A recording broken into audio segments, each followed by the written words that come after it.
2, 1. Serikali ya Mapinduzi ya Zanzibar, Wizara ya Habari, Sanaa, Utamaduni na Michezo.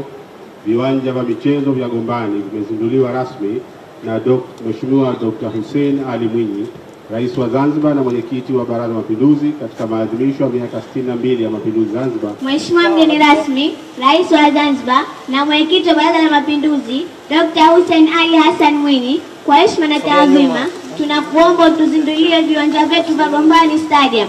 Asante. 3, 2, 1. Asante sana Mheshimiwa Rais.